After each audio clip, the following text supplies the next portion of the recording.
Olá, saudações, salute, salam. Vamos falar de religiões, né? Esse é um canal dedicado a assuntos de religião, fé, espiritualidade, história das religiões, sociologia das religiões, sem viés apologético, né? Não visa pregar nenhuma das religiões comentadas, mas apenas dicas de leitura. Meu nome é Leonardo, eu sou escritor, crítico literário, seguidor público e criei esse canal para justamente falar de leituras, né? Dicas de leituras e o que eu penso de cada livro, e recomendo um dos carros-chefe, né? Um dos livros que vou mais usar nesse canal com certeza é a Karen Armstrong, Uma História de Deus, porque esse canal visa mais religiões monoteístas. É claro que posso falar em algum momento, né, de religiões da Índia, da China, né, tal, uma coisa assim, sincretismos, tal, mas a minha assim, o espectro de leitura, né? Meu espectro de leitura é mais na linha monoteísta, né? Então leio mais sobre as religiões monoteístas, né? Judaísmo, cristianismo e islamismo, né? Então um dos carros-chefes é a Karen Armstrong, que vai falar justamente dessa progressão aí das religiões abraâmicas, ou seja, todas têm um foco ali, o início no pai da fé, que é o patriarca Abraham, né? Patriarca dos hebreus, que aí do judaísmo veio o cristianismo e também veio o islamismo, né? E aí também esse livro muito interessante, o Livro de Ouro das Religiões, que são uma série de ensaios sobre as várias religiões, também no enfoque histórico, né? Não tão teológico quanto a Karen Armstrong, né? Que ela mistura as duas coisas, ela fala de teologia e história. Esse aqui é mais, né, fatos históricos, mais simplificado, mais panorâmico, né? Que é a organização aqui do John Bolker, né? Então ele vai falar, são vários convidados aqui que vão expor. Tem um excelente capítulo aqui sobre as religiões monoteístas, né? Judaísmo, cristianismo e islamismo. Mas hoje eu vou dar uma ênfase aqui, basicamente na biografia do profeta Muhammad, né? Importante fundador do islamismo. Que foi escrito pela Karen Armstrong. Então a Karen Armstrong escreveu, né, essa Procura de Deus, escreveu O Nome de Deus, que é um livro falado sobre, aborda os fundamentalismos, né, vai falar dos fundamentalismos, tanto do cristianismo, quanto do islamismo, quanto do judaísmo, etc. Desde o século XIX, né? E aqui nesse livro vai explicar como é que o profeta, né, surgiu lá na Arábia, uniu essas tribos na Arábia, né, que não tinham ainda uma escrita, né? Então os judeus já tinham, né, a escrita lá da Tanar, né? Os cristãos, os evangelhos, né, a Nova Aliança, o Novo Testamento, mas ainda não tinha. Então vamos voltar. Então ela vai ressaltar essa importância, né, da união, né, que a religião islâmica proporcionou essas tribos. Muitas dessas tribos tinham rixas, né, entre um e outro, aquelas vendetas, né, que a gente já conhece. E aí o profeta trouxe então a nova religião que com um livro, né, que seria o Corão, que é a recitação, e assim colocaria o Islã junto do judaísmo e do cristianismo, ou seja, o judaísmo que tem lá Tanar, né, Antigo Testamento, e junto com o cristianismo que tem o Novo Testamento, né, os evangelhos, etc. Então aí esses povos dos judeus, dos cristãos, são chamados povos do livro, né?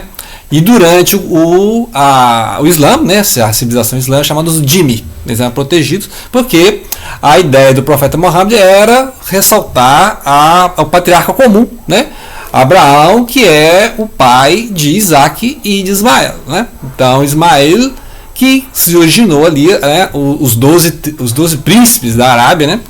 Então é importante isso aí, que ele foi um líder tanto religioso, né, a questão espiritual, quanto um líder também político, né, ou seja, a preocupação de formar seria uma comunidade, né, de fiéis, uma espécie de teocracia, né, vamos dizer hoje em termos, né, da sociologia atual, seria uma teocracia que é o sentido de as pessoas unidas numa fé comum. E claro que ali tem os conflitos, né, porque ele foi expulso lá de Meca, ou Maca, que é a cidade, né, onde as tribos estavam ali, as tribos, né, de onde ele surgiu. Aqui a biografia vai falar tanto das questões pessoais, né, quanto as questões políticas também, porque tinha as várias rixas entre as tribos, e aí ele foi expulso, né, teve que sair de Meca e foi para Medina, que é a tribo, né, e a Treb em algumas traduções, que é Medina é a cidade, né? E aí lá ele se organizou com outras tribos, que tinham judeus, tinha as tribos clãs judaicos também. E aí ele foi fazendo alianças, né? Casamento entre essas tribos. Então foi interessante como é que ele... E mostra como é que várias vezes recorreu à violência, né? Várias vezes o Islã recorreu à violência porque precisava justamente se defender. Né? Então a questão da defesa, e por isso se inclui no Alcorão a ideia de defesa, né? Autodefesa. Não começar uma guerra, mas se começa uma guerra, né? Você não deve se deixar ser humilhado. Ainda mais numa época de conflito entre tribos e politeísmo. Né? Lembrar que aquela questão da Kaaba, né? A pedra negra, por exemplo, que já tinha lá, né? O pessoal, os peregrinos fazem as voltas em torno da Kaaba. Já existia a Kaaba, só que era um templo politeísta, tinha vários deuses lá, né? Dizem que tem até 360 deuses, imagina, né?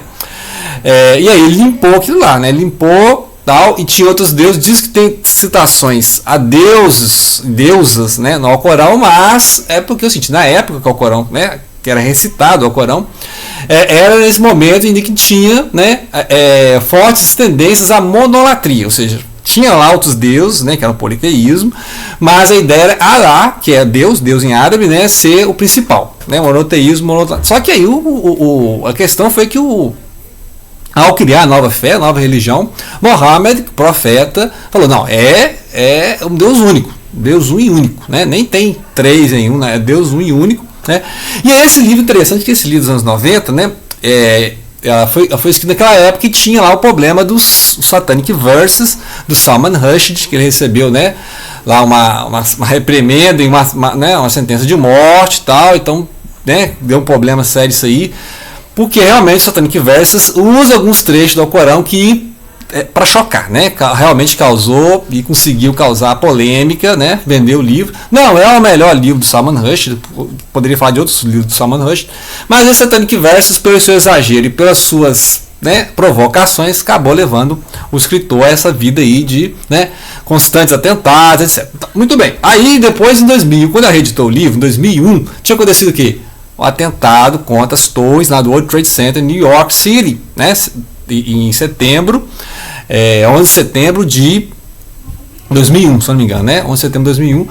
Então aí novamente os árabes, né, os terroristas, os radicais voltaram à baila, né? E ela explica que não, na verdade vocês não estão sabendo ler a cultura, né? A cultura lá do Oriente, né? Lembra que tem um Said, que escreveu Orientalismo, mostrando isso, o olhar que a gente tem, por exemplo, a questão das mulheres, né? Ah, mas a questão das mulheres, o advento do Islã melhorou muito a condição das mulheres lá, né? Era bem pior, né? Aí ela explica a questão dos véus, que as primeiras mulheres a usar o véu foram justamente as esposas do profeta, né? De início o profeta Muhammad só teve uma esposa, que é Khadija, né? Depois que ela morreu, ele passou a casar com até princesas de outras tribos, né? Muitos desses casamentos eram casamentos assim políticos, né? Então foi, né? E a poligamia também não é invenção do Alcorão, né? As tribos ali da região da Arábia, né? E o próprio rei Salomão tinha quantas mulheres concubinas, né? Então vai mostrar isso, né? Que já era um costume, né, tribal daquela região de ter poligamia, né? E aí realmente o profeta teve várias esposas e, claro, vai colher os problemas de ter várias esposas, que aí vai mostrando que também vários problemas, né? Acusação de infidelidade e tal. E aí o profeta isolou as mulheres, né, com véu e tal, não tinha cortina, não tinha contato com outras pessoas. E muitas mulheres depois passaram a utilizar o véu, né, como uma distinção. E não como a gente vê no Ocidente, como são obrigadas a usar véu, e até lugares usam burca, né, mulher coberta completamente, como se fosse uma discriminação e uma submissão da mulher. Né? Então tem alguns lugares que as mulheres reivindicam usar o véu, por exemplo. Então a questão de saber ver, né, e isso são questões culturais, né, são questões culturais, e que o Mohammed, como um grande estrategista, um grande, né, pensador assim, ele foi adaptando sem abrir mão da questão monoteísta, né? Isso aí em nenhum momento ele abriu mão, mas algumas coisas, por exemplo, eles continuam mantendo a peregrinação a Kaaba, a Meca, porque, né, já acontecia aquele milênios lá, dizem que a pedra estava desde a época de Abraham, né? Abraham e Ismael que fizeram a tenda lá da Kaaba, né? E também a questão da poligamia, né? A poligamia foi mantida porque é um costume da região, tinha muita guerra, tinha muitas mulheres que estavam viúvas, então os homens casavam para não deixar as mulheres ali vulneráveis, né? Então muitos homens morriam nas guerras, então tinha mais mulher que homem, o homem casava com 3, 4, 5 mulheres, desde que mantivesse cuidado de todas. Então, quando um muçulmano ele casa ali, com 4 mulheres, vamos dizer, ele tem que cuidar de todas elas, né? Então não pode deixar faltar nada, não pode ter uma predileta e nada, tem que ser, né? Então essas questões. E aí, mas o mais importante que ela vai ressaltar é justamente a transferência de Meca para Medina, né? Que aí vai ser a Hégira em 622, que marca inclusive o calendário, né, o calendário que é lunar, né, o calendário dos árabes, do Islã, né.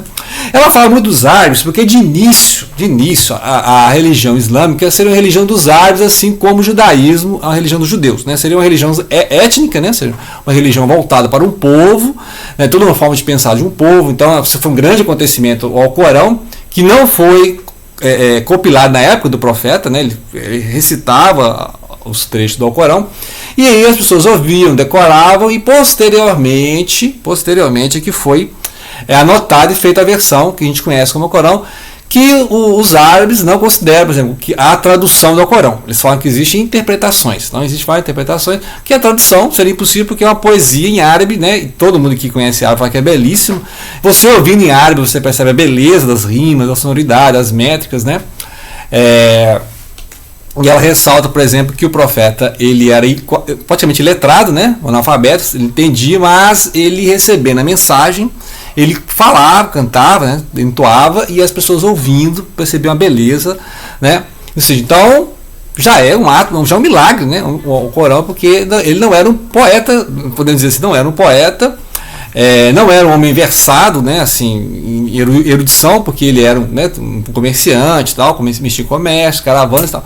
Então, interessante isso, e vai mostrar que todo o aspecto espiritual do islamismo. Só que depois o islamismo foi expandindo, né, foi expandindo, então os hipócritas, como ela fala aqui, né, os hipócritas, foram pessoas que aderiram ao Islã apenas por interesse de poder, né, os grandes califas ali que foram surgindo, e aí, inclusive, tiraram a família do profeta, né. Então aqueles que são partidários da família do profeta, inclusive de Ali, né, que seria o sucessor, que é o Shia, né, que formou o xiismo. Então, e aqueles que passaram a aderir aos outros, né, aos outros califas, da Omar, né, etc., aquela expansão, né, são os sunitas, usam a Suna. E aí tem as escolas também que vão usar não só o Corão, mas também as falas, né, a tradição, os hadiths do profeta, que aí vão formar aquelas escolas de jurisprudência do Islã. Né? Tem as 4 principais, mas tem mais 2 xiitas. Tem 4 principais sunitas e tem 2 xiitas. Né? Aí o xiita, né, a questão do xiita ficou no Ocidente, ainda mais depois do Khomeini, né, aquela revolução do Irã, ficou a ideia de xiita ser um radical, né, ser um cara fanático. Não é. Né? Na verdade, o xiita tem uma preocupação mais espiritual, volta-se mais à espiritualidade, né? Defende a causa de Ali, né? Inclusive a família de Ali foi massacrada, então tem essa questão aí que é uma das grandes divisões dos sunitas e dos xiitas. E os sunitas preocupados mais com a lei, na questão da Suna, né? Então, e aí essas 4 escolas de jurisprudência que tem predomínio em cada país. Tem país que usa mais uma que outra, etc. Né? Isso aí seria material para um outro vídeo que é discutir essas questões jurídicas do Islã, né? A filosofia do Islã, que ela vai falar também, e principalmente na obra dela aqui, em que ela vai debater os filósofos da filosofia islâmica. Tem uma parte aqui que ela vai debater, por exemplo, o Al-Ghazali, né? Importante filósofo. E também vai falar do Sufi, né? O sufismo, que é uma linha mais mística, né? Assim, que são quase panteísta, né? Quase panteísta, daquela ideia de união com Deus, ou Allah, né? União com Allah.